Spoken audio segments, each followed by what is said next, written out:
Hello, hello. Margaret. 54 years ago, it was hard leaving my family behind in England. But over time, I'd become part of another kind of family here, the film industry. I'm Margaret Pomeranz. And I'm David Stratton. Looking back on 28 years. It was a grand ride, really, wasn't it? Here's to longevity, huh? The idea of what makes a family is a rich theme in Australian cinema. Cheers, big ears. It's complex terrain, that stuff about your relationships with siblings, your relationships with parents. Always a smart ass. It's about opening our eyes to different people's lives. Do you have a photo of your wife that we could have, please? In Australian films, the stories of families reflect our values and our vastly different communities. But families don't just share blood. Families are also tribes, united by faith, culture, and even darker motives. There you go. This is a journey through the diverse family threads that make us Australian. This should be fun. You excited, Jimmy? Yeah, I guess. Come on, we'll get some beers. Take your car. Back chats. In Australia, hundreds of families were systematically torn apart against their will. Rabbit-Proof Fence from 2002 is one of Australia's most powerful films. I'm authorising their removal. They're to be taken to Moor River as soon as possible. It exposed the shame of a nation. For half of the 20th century, children of Aboriginal and Torres Strait Islander descent were taken from their homes for their welfare, as was government thinking at the time. They were later called the Stolen Generations.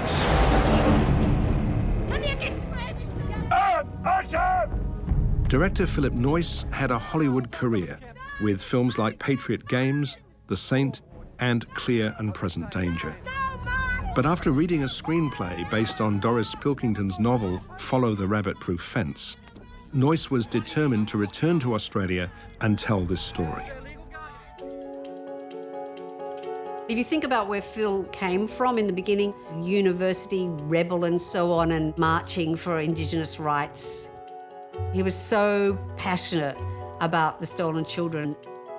Some of the best films about Indigenous people are not made by Indigenous people because it's an outside perspective. And it has just as much right as Samson Delilah in Indigenous cinema. Even with a director of Noyce's calibre attached, and in a new century, it was still tricky to get investors excited. The tough subject was a difficult sell. People didn't want to back it. I went and saw a lot of merchant bankers and people like that who wanted films with Hollywood stars. They weren't interested in making films with a theme like Rabbit-Proof Fence. Behind the scenes, filming the abductions was a harrowing experience for everyone.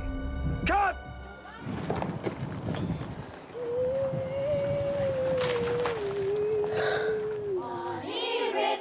International star Kenneth Branagh was enlisted to play A.O. Neville, the Chief Protector. It's morning, isn't it? I know it all feels very strange, but after a few days you'll feel quite at home. And investors warmed to Noyce's enticing pitch. Philip said, don't think of it as some worthy film. Think of it it's like The Fugitive. It's about three little girls with all the odds against them escaping authority. Where's that rabbit fence? East. But what they know about is the land, so they can escape through the land where the white man is uncertain. In this story, family ties are stronger than state intervention. The girls follow the rabbit-proof fence, the longest fence in the world.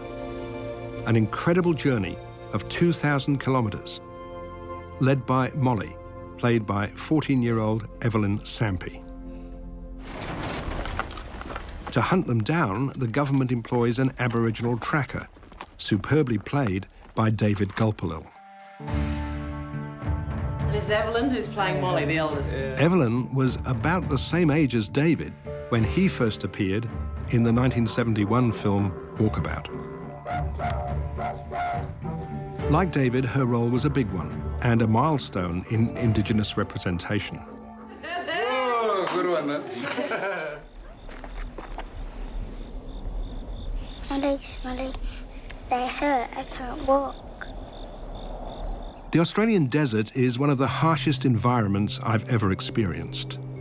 It's almost unfathomable to think the girls survived and that this was a true story. Molly was the novelist's mother. The girls' determination outsmarts everyone, although I suspected the tracker knew where they were. For many white Australians, it was their first direct experience of the stolen generations.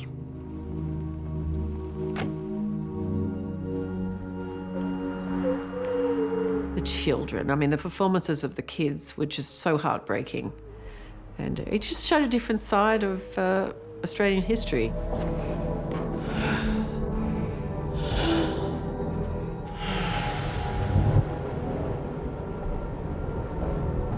What happened to those girls is a tragedy, and then part of why the film, I think, is exhilarating is because of their resilience.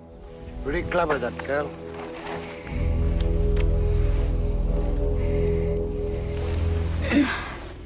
The family bond at the core of this story was a breakthrough in understanding the true impact of the stolen generations. I think Rabbit Proof Fence actually does something that speaks to people across language, across class, across all these identities we have at the moment.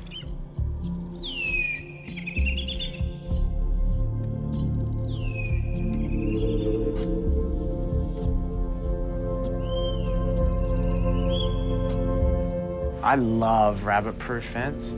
It's one of only 2 movies that can make me cry every time I see it. I have the same experience. I know that scene's coming, and every time I start convulsing.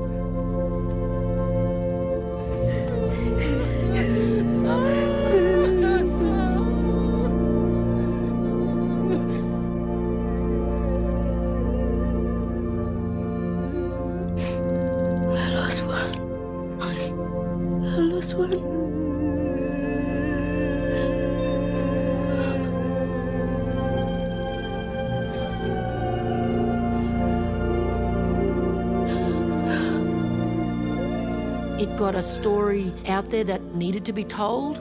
My grandmother's story, she's part of the Stolen Generations. It put that issue on an international scale, and people were mortified.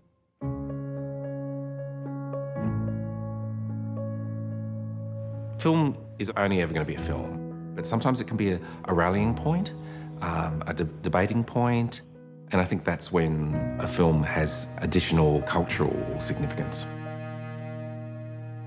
Rabbit Proof Fence helped galvanise momentum for an official apology that came 6 years later from Kevin Rudd.